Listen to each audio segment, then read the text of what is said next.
여러분 안녕하세요. 대한민국 NCS 사용설명서의 김유리입니다. NCS란 말 그대로 국가직무능력 표준을 말하는데요. 산업 현장에서 반드시 필요한 지식이라든지 또 기술, 또 태도를 각자 산업별, 수준별로 체계한 것으로 기존의 인재 채용 방식을 조금 보완해서 새롭게 하는 채용 방식을 말합니다. 저희 프로그램에서는 NCS에 대해서 좀 더 생소할 수 있는 부분이 분명히 있으실 거라고 생각이 돼서 각자 직군별로 세분화된 그런 NCS를 이해하기 쉽게 설명해 주실 전문가를 모시고 있는데요. 오늘은 BIF의 최수진 대표님과 함께 시각 디자인 분야에 대해서 알아보도록 하겠습니다. 대표님 어서 오세요. 네, 안녕하세요. 네. 정말 굉장히 시각 디자인이라는 그 직업과 굉장히 잘 어울리는 이미지를 갖고 계신 것 같습니다. 감사합니다. 네, 오늘 어떤 내용을 좀 소개해 주실지 먼저 좀 말씀을 해주신다면요. 그 시각 디자인에 대해서 총체적인 과정에 대해서 한번 차근차근 살펴보겠습니다. 우리 대표님께서는 또 현장에서 직접 실무를 하고 계시기 때문에 현장에 살아있는 생생한 얘기를 같이 들려주시면 우리 학생들이 이해하기가 더 쉬울 거라는 기대가 되는데요. 자, 그럼 지금부터 문화예술 디자인 중에서 시각 디자인 분야에 대해서 살펴보도록 하겠습니다. 디자이너에게 중요한 것이 무엇일까요? 디자이너는 디자인을 이쁘게 잘 만드는 사람일까요? 최근에는 디자인이라는 개념이 대중적으로 인지하고 있는 디자인이라는 것보다 훨씬 더 확대되고 있습니다. 디자인 아웃풋을 사용하는 사람들이 무엇을 원하는지 관찰해서 새로운 관점으로 창조적인 재해석의 행위들, 즉 총체적인 경험을 제공하는 것으로 디자인의 범위는 넓혀지고 있습니다. 그러면 디자이너가 되기 위해서는 우선 어떤 과정을 거쳐야 하는지 한번 살펴보도록 할까요? 먼저 디자인 활동을 할 때에는 클라이언트와 소통을 통해서 서로 확인하는 절차로 먼저 제안서 작성을 하는데요. 스케줄과 견적서 그리고 계약서도 잘 작성해야 합니다. 계약서에는 디자인을 보호하기 위한 상표권과 디자인권에 대한 지식도 알아야 하는 것은 필수겠죠. 시각 디자인의 업무는 굉장히 넓습니다. 산업과 기술과 문화가 발전할수록 그 범위 또한 다양해졌는데요. 먼저 시각 디자인의 가장 기반이 되는 프린트 매체에 대한 업무에 대해서 살펴보겠습니다. 시각 디자인의 업무는 굉장히 넓습니다. 산업과 기술과 문화가 발전할수록 그 범위 또한 다양해졌는데요. 먼저 시각 디자인의 가장 기반이 되는 프린트 매체에 대한 업무에 대해서 살펴볼까요? 평창 동계올림픽 대회의 엠블럼입니다. 같은 디자인을 이용해서 심벌 마크, 휘장 같은 부분에도 적용하고 있는 걸 볼 수 있는데요. 이처럼 심벌 마크, 워드 마크, 로고, 엠블럼, 휘장 같은 형식으로 제작해서 상표와 상표권을 획득할 수 있는 포괄적인 시각적 체계의 디자인 유형을 브랜드 디자인이라고 합니다. 상징이 되는 심벌 마크는 의도하는 목적과 이미지의 설정 방향에 맞게 제작해야 되는데요. 심벌 마크를 활용한 여러 적용 매체에 일관된 시각 이미지가 전개되도록 매뉴얼을 만들어 적용할 수 있어야 합니다. 다음은 브로슈어, 카탈로그, 팸플릿, 리플릿 같은 것들인데요. 이런 종류의 프로젝트는 종이라는 프린트 매체를 이용해서 다양한 크기의 책자 형식으로 제작하는 겁니다. 요즘에는 웹과 SNS로 프린트 매체 정보를 볼 수 있도록 제작하기도 하는데요. 이럴 때는 각 화면의 크기에 맞게 판형의 사이즈, 폰트의 크기, 또 컬러 등을 잘 고려해야겠습니다.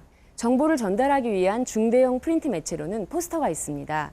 종이에 프린트돼서 일반에 쉽게 노출되는 벽면 같은 공간에서 볼 수 있는 제작물인데요. 선거 때 많이 볼 수 있는 인물 포스터, 또 공연, 전시 포스터, 영화 포스터 등 디자인할 수 있겠죠. 잡지 디자인은 정기적으로 발행되는 책자의 기획과 구성 작업을 말합니다.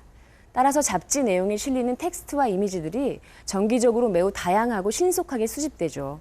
이를 해당 잡지가 표방하는 성격에 맞게 구도와 배치에 중점을 둬서 제작하는 것이 특징입니다. 재킷 디자인은 음원 저장 매체인 LP, CD, DVD와 같은 매체들의 표지와 포장 구조를 기능적, 심미적, 독창적으로 표현하는 디자인 개발 작업입니다. 재킷 커버의 재질을 종이, 플라스틱, 철, 고무, 유리 등으로 활용해서 매우 다양한 감성의 디자인으로 개발할 수 있는 특징이 있어요. 북 디자인은 책의 형식과 내용에 대해서 시각적, 기능적으로 구성하는 조형 작업을 말합니다. 책의 제본 방식 또는 포장 방식과 표지의 가공 방법 등에 대한 특징을 부여해서 책의 가치를 높일 수 있죠. 달력, 카렌다는 이제 단순한 정보 확인을 넘어서 가정이나 사무실 등 우리 곁에서 심미적인 기능의 매체가 되었죠.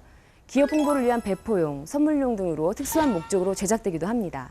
패키지 디자인은 생산에서 소비까지의 과정에서 상품을 보호하고 이동과 보관을 가능하게 하는 것을 넘어서 상품의 가치를 높일 수 있는 시각 디자인 매체를 말합니다. 여러 단계에서 발생하는 같은 종류의 상품을 포장하는 시각적 체계를 세워야 하는데요. 이를 패키지 디자인 시스템이라고 부르기도 합니다. 패키지 디자이너는 생산과 유통 단계까지 거슬러 올라가 구조를 분석해 바라보는 것이 중요하죠. 그렇다면 패키지 디자인의 한 예제를 잠깐 살펴볼까요? 재질의 탄력성이라든지 지기 구조를 잘 관찰할 수 있어야 합니다. 프로덕트를 진열했을 때 가장 안전하고 주목할 만한지 디자인합니다. 패턴이 다르면서도 어떻게 보면 한 제품이라는 통일성과 다양성을 잘 표현하여야 합니다. 가독성을 고려해서 브랜드명을 어떻게 배치하고 어떤 크기로 할지, 또 어떤 컬러를 쓸지, 어떤 패턴이 내용물과 가장 잘 어울릴지 면밀히 검토해야 합니다. 유리로 패키지 디자인을 할 때는 어떤 경질인지, 내용물이 신선하게 보이는지, 먹고 싶은 욕구를 불러일으키는지 검토하여서 디자인합니다. 나무 재질의 패키지는 고관여 상품들을 주로 다룹니다. 특히 저 나무 부속 장치와 결합했을 때 잘 열릴 수 있도록 테스트를 많이 해야 되죠. 이런 모든 리서치와 모든 지식들이 경험으로 축적되어 있으면은 패키지 디자이너에게는 참 더 유리하겠죠. 사인 디자인은 정보를 시각적 효과로 전달하는 디자인 매체 중에서 노출 빈도가 높죠. 우리가 말하는 간판이라고 말하죠. 간판은 외부 환경에 놓이는 기능부터 내부 환경에 이르기까지 다양한 용도로 사용하는데요. 이때 하나의 디자인 이미지 체계를 이루며 계획하는 것을 사인 디자인 시스템이라고 합니다. 표현 재질과 제작 방법을 잘 관찰해서 효과를 높여야 되죠. POP라는 용어를 들어보신 적 있으실 텐데요. 흔히 상품 매장에 설치하는 광고물을 말합니다. 현장에서 소비자들의 구매 결정을 돕거나 소비자의 심리를 구매로 이끄는 역할을 하기 때문에 정확한 정보를 표기해야 해요. 또 유행에 따른 감성이나 기술적 특성을 고려해서 제작해야 합니다. 지금까지 프린트 매체를 기반으로 하는 시각 디자인의 프로젝트 유형을 살펴보았는데요. 앞에서 언급한 굵직한 범위의 종류로 간추릴 수 있으나 그 영역은 알려드린 내용보다 훨씬 더 넓습니다. 따라서 의뢰인이 요구하는 시각 디자인의 업무는 관련된 업무의 깊은 이해까지 포함하는 경우가 많은데요. 그래야만 의뢰인의 요구를 정확하게 컨설팅해 줄 수 있고 필요와 목적에 적합한 디자인을 정확하게 개발할 수 있습니다. 그럼 여기서 제안서의 특징을 한번 알아볼까요?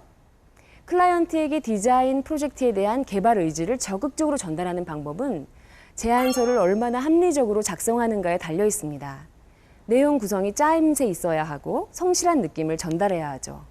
그러므로 시각 디자인 개발 제안서라는 것은 디자인 서비스 용역을 제공하는 디자이너가 시각 디자인 개발을 의뢰한 기업이나 집단으로부터 제안받은 업무를 어떻게 수행할 것인가에 대해서 포괄적으로 정리해서 제출하는 서류를 말합니다. 시각 디자인 개발 제안서에 기술되는 내용은 프로젝트에 대한 추진 배경, 목적, 기대 효과, 개발 일정, 개발 인력, 개발 비용, 디자인 개발 회사에 대한 소개가 실리는데요. 그동안에 축적된 경험과 성공적인 디자인 프로젝트의 결과물, 해당 시기와 관련 기관을 기술합니다. 최상의 디자인은 리서치를 통해 정보를 얻습니다. 리서치는 디자이너들에게 그들이 디자인하는 영역이나 맥락의 인간적, 문화적, 기술적, 감성적, 인지적 요인에 대한 식견을 제공하죠. 그렇지만 리서치 연구가 잘못된 결론이나 그릇된 컨셉으로 이어지는 경우도 많이 있습니다. 리서치는 크게 출판물, 논문, 신문, 잡지 기사, 문헌과 조사, 사물의 속성을 수치화하는 대상물을 측정하는 조사, 사람들의 행동과 생각을 물어보는 사용자 조사로 나눌 수 있습니다. 디자인 리서치는 단순히 디자인의 시각적인 부분만을 조사하는 것이 아니라 역사, 문화, 철학, 공학, 과학, 마케팅, 경제학, 심리학과 같이 다양한 분야를 통합적으로 이해하고 문제의 핵심을 파악할 수 있는 사고력이 필요합니다. 이 과정을 통해서 디자인 프로젝트의 전반적인 판단과 결정을 돕는 과학적이고 체계적인 근거 자료를 제공할 수 있게 됩니다. 프로젝트의 정보를 바탕으로 관련 시장에 분포되어 있는 경쟁사, 경쟁 디자인의 포지셔닝을 파악할 수 있습니다. 클라이언트가 발주한 프로젝트와 유사한 사례를 찾아내고 관련 이미지를 수집하는데요. 경쟁사를 정의하고 프로젝트와 관련된 기업이나 프로젝트 검색을 통해서 찾을 수 있습니다. 디자인 환경을 파악하게 되면은 트렌드를 개괄적으로 예측할 수 있습니다. 트렌드 리서치는 사회, 경제, 기술을 중심으로 드러나는 트렌드의 변화 요인, 즉 인간이 어떤 옷을 입고 어떤 집에 살고 어떤 것을 먹으며 어떤 제품을 쓰는지 이런 라이프 스타일과 같은 동향을 연구하는 것을 말하는데요. 이에 비해서 디자인 리서치는 정황이나 배경, 환경처럼 사용자 컨텍스트를 통한 인간 행동을 연구하는 것을 말하죠. 따라서 트렌드 리서치는 디자인 리서치보다 동적인 현상에 관심을 가져야 합니다. 시각 디자인은 다양한 분야의 스타일을 비주얼하게 변형하고 활용할 수 있기 때문에 스타일에 대한 리서치는 매우 중요합니다. 이에 따라서 비주얼 스타일은 다양한 이미지 샘플을 수집하는 것이 매우 중요한데요. 스타일 트렌드 조사는 향후 개발될 디자인에 직접적으로 영향을 미칠 수 있습니다. 디자인의 키워드와 색상, 질감, 분위기를 시각적으로 반영할 수 있는 단계이기 때문에 다양한 트렌드 관련 리서치 자료의 수집과 분석이 이루어져야 합니다. 디자인의 비주얼 컨셉트를 결정하고 디자인의 방향을 잡는 데 가장 중요한 역할을 하게 되기 때문이죠. 다음으로 포지셔닝에 대해 알아보겠습니다. 포지셔닝은 자료를 구분하는 방법으로 수집된 이미지를 키워드를 중심으로 분포하여 이미지 간의 차이를 쉽게 이해할 수 있도록 표현하는 방법인데요. 포지셔닝은 마케팅에서 시작된 방법이지만 디자인 전략을 도출하는 과정에서 클라이언트사와 경쟁사 간의 상관관계와 차이점을 분명히 하는 데 주로 사용합니다. 사용자 분석은 프로젝트를 실제로 사용할 대상에 대한 조사입니다.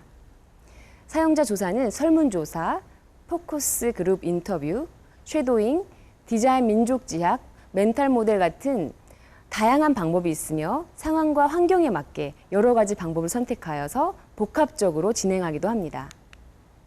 먼저 인터뷰는 사용자를 직접 만나서 답을 듣는 리서치 방법입니다. 인터뷰를 진행하는 과정에서는 질문이 가장 중요하기 때문에 질문의 포인트를 명확하게 정리하는 것이 중요합니다. 설문은 가장 쉽게 사용할 수 있는 리서치 방법입니다. 설문지는 사용자에게 정량적인 데이터와 정성적인 데이터를 모두 얻을 수 있는 장점이 있지요. 최근 구글 드라이브와 서베이몽키 같은 인터넷에서 제공되는 무료 프로그램들을 활용하면은 많은 사람들에게 조금 더 쉽고 빠르게 설문할 수 있습니다.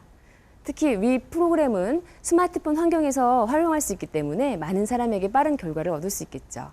인터뷰처럼 관찰조사라는 것은 직접적인 질문을 하는 방법이 아니라 사용자의 행동을 면밀히 관찰하고 기록함으로써 조사 대상이 스스로 인지하지 못하는 행동과 습관의 특성까지 조사하는 방법입니다. 이 방법은 소비자의 구매 행동에 대한 전반적인 행동을 관찰함으로써 행동에 대한 결정 과정을 이해하고 결정에 직접적인 영향을 미치는 동기를 파악할 수 있는데요. 최근에는 실무에서 이 방법을 유용하게 사용하고 있어요. 예제로 그 지휘사의 MRI 기계를 설명드릴 텐데요. 지휘사의 더그디츠라는 디자이너는 그 MRI 기계를 멋지게 디자인하고 큰 상도 받고 유명해졌는데요. 어느 날 병원에서 그 관찰 조사를 하다가 자신이 디자인에 굉장히 자부심이 있었던 그 MRI 기계에 무서워서 못 들어가는 그 한 소녀를 보았습니다. 사방이 꽉 막히고 혼자 들어가야 하는 그 기계 앞에서 심하게 자지러지게 울고 있는 그 소녀가 결국에는 마취 주사를 맞고 그 기계에 겨우 들어가게 되죠.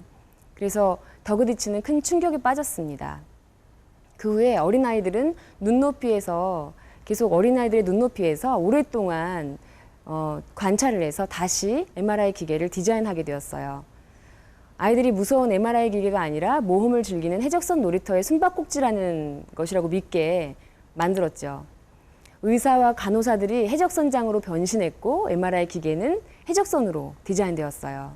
더 이상 공포가 아니라 용기 있는 아이로 변신할 수 있도록 포지셔닝한 거죠. 그 결과 마취 주사를 맞지 않은 어린이가 80%나 늘어나게 되는 경이로운 결과가 탄생됐는데요. 이처럼 최근의 디자인은 사용자의 관찰에서부터 시작해야 적절한 결과를 이끌 수 있습니다. 또한 디자인이 겉모습을 이쁘게 치장하는 것만이 아니라 사용자들에게 편리하고 유용하고 나아가 높은 삶의 질을 총체적으로 경험하게 하는 것으로 의미가 바뀌고 있죠. 변화하는 시장 요구에 대응하기 위해서는 시장을 더 세세하게 분석하는 시장 세분화 전략이 필요하고 가장 잘 팔릴 수 있는 시장인 표적 시장을 찾고 그리고 소비자나 고객의 마음에 인식된 브랜드의 특성, 바로 포지셔닝 전략을 개발해야 합니다. 이 세 가지를 하나로 묶어서 STP 분석이라고 합니다. 그리고 이런 분석을 하는 궁극적인 이유는 바로 소비자의 마음에 인식되는 브랜드의 특성을 구축하기 위함일 텐데요. 이를 위해서 포지셔닝 맵을 그린다는 것 꼭 기억해 두시기 바랍니다. 좋은 아이디어를 찾는다는 것은 누구에게도 쉽지 않을 텐데요. 새로운 컨셉을 만들기 위해서 시각 디자이너는 어떻게 아이디어를 생각해낼까요? 컨셉 설정을 잘하는 방법은 수업 분석이 또 있는데요. 수업 분석은 개발 디자인의 목적과 목표를 수립하기 위해서 브랜드의 강점과 약점, 기회와 위험 요인을 찾아내서 크리에이티브 전략을 구상하는 방법입니다. 상품이나 서비스의 내부 환경을 분석해서 브랜드의 장점과 약점을 찾아내고 외부 환경을 분석해서 브랜드의 기회와 위협을 찾아내는 것이죠. USP 전략은 브랜드가 가진 핵심 포인트인데요. 다른 어떤 경쟁 브랜드도 가지지 못한 차별화된 특징, 즉 독창성과 소비자의 니즈에 직접적으로 영향을 주어서 구매를 유도하게 주는 이익, 그리고 브랜드를 이용해서 얻는 혜택을 정리하는 방법입니다. USP 전략을 개발하고 사용하기 위해서는 편익, 즉 소비자가 구매를 통해서 얻는 물리적 또는 심리적 이익과 혜택을 구체적으로 제시해야 합니다. 그리고 그 편익은 경쟁 브랜드가 사용하지 않은 독특한 것, 브랜드를 판매할 수 있을 정도로 강력해야 하죠. 디자인은 컨셉트 설정을 하기 위해서는 아이디어가 필요합니다. 특정 문제를 두고 이를 해결할 수 있는 아이디어를 종합하는 방법을 우리는 아이디어 발상법이라고 하죠. 다양한 아이디어 발상법이 존재하고 있지만 디자인 컨셉 설정에 있어서는 시각 디자이너들이 주로 사용하는 방법은 브레인스토밍이 있습니다. 브레인스토밍은 대표적인 아이디어 발상법인데요. 알렉스 오스본이 만든 이 방법은 4가지 원칙이 있습니다. 아이디어의 양을 높여야 합니다. 많은 양의 아이디어일수록 융합적 사고가 가능합니다. 그리고 아이디어에 대한 비판을 금지해야 하는데요. 브레인스토밍을 진행할 때는 비판적 사고보다는 수용적 사고로 나온 아이디어를 서로 더하고 함께 다시 새로운 아이디어를 만드는 것입니다. 그래서 독특한 아이디어를 환영하는 열린 자세가 중요하죠. 연상을 이용하는 방법도 있습니다. 알파벳 리스팅이라는 방법인데요. 문제와 연결된 단어를 기역부터 희읍까지 다 써내려간 후에 그 단어들을 문제와 연결해서 문장을 만드는 방법입니다. 마인드맵은 뇌의 연결망을 형상화하여 생각의 지도를 그리는 방법입니다. 문제와 관련된 핵심 단어들을 중심으로 거미줄처럼 관련된 단어가 파생되고 확장되는 과정 속에서 아이디어를 만들어냅니다. 창의적 사고의 기본은 문제와 문제의 새로운 관계를 찾아내는 것이죠.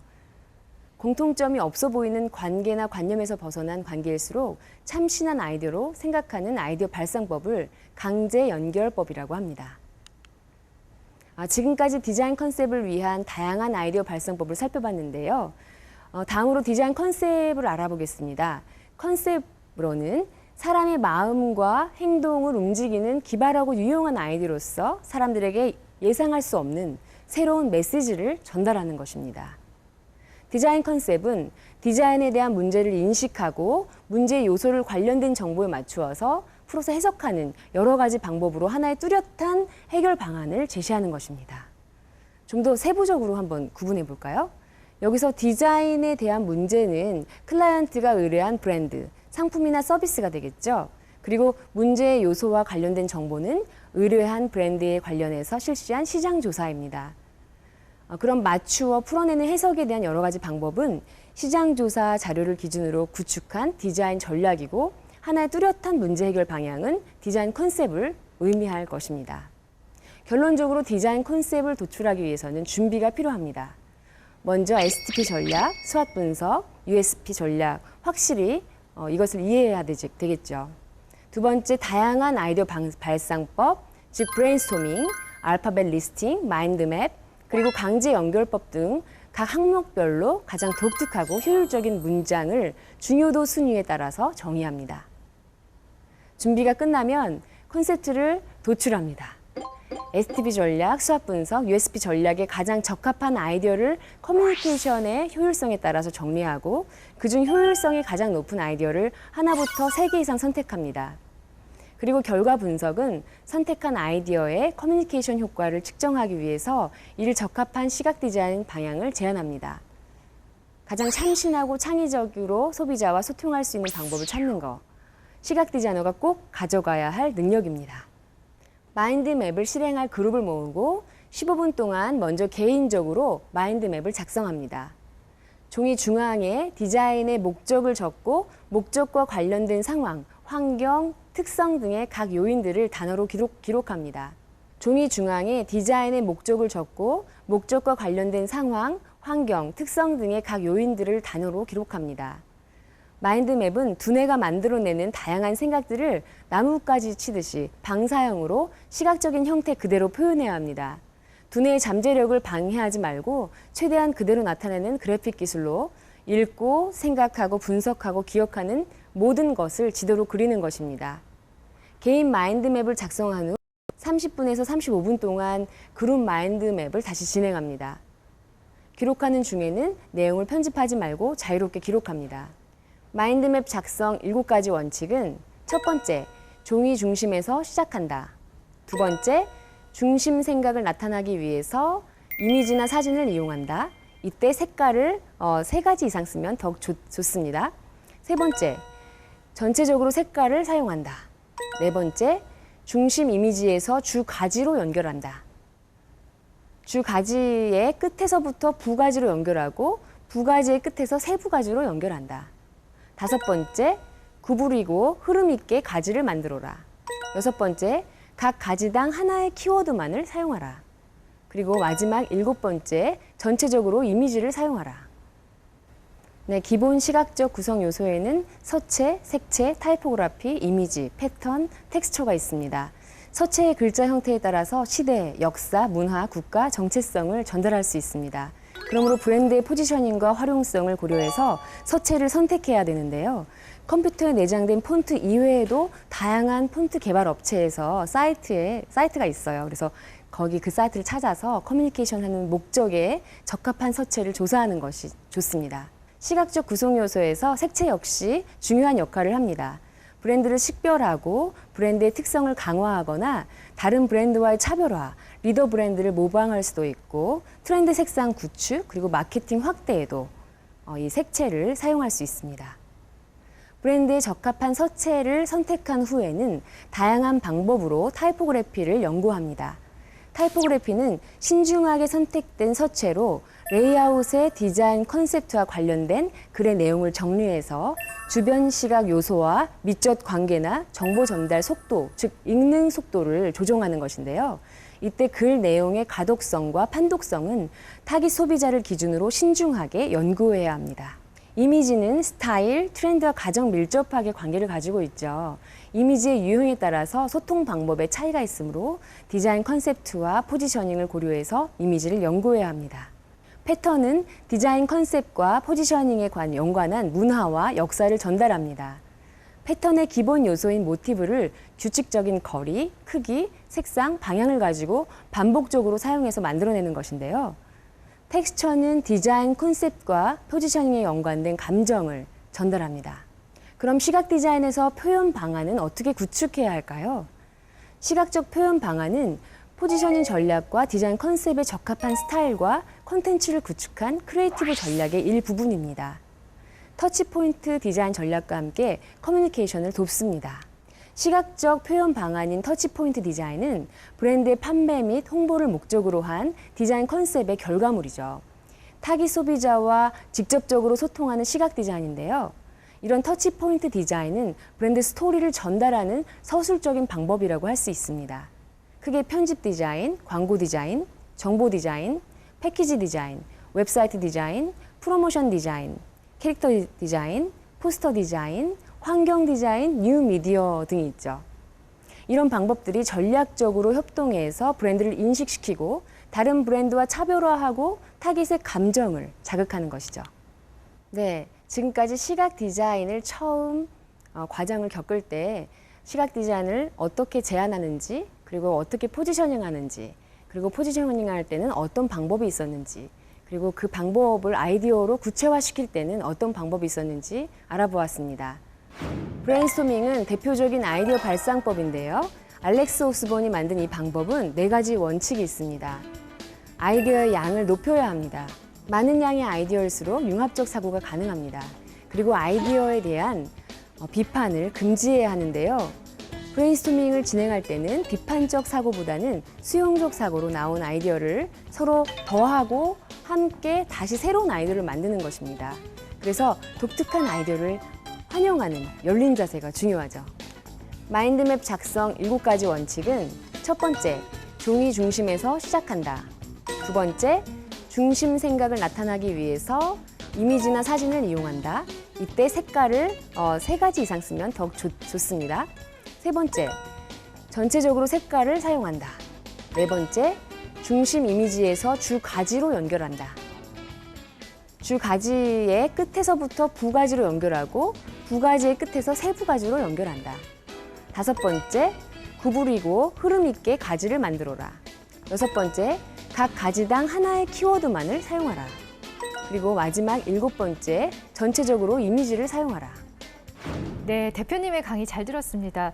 저는 사실요, 대표님, 시각 디자인 하면 꼭 시각 디자인과를 전공을 해야만 시각 디자이너가 될 수 있을 거라고 생각을 했는데 이렇게 강의를 듣고 나니까 뭐 교육과 훈련 과정을 잘 이수만 하면 누구나 꿈꿔볼 수 있는 기회가 좀 열려 있지 않나라는 생각이 들었어요. 네, 맞습니다. 시각 디자인과를 나와서 시각 디자이너를 하겠죠.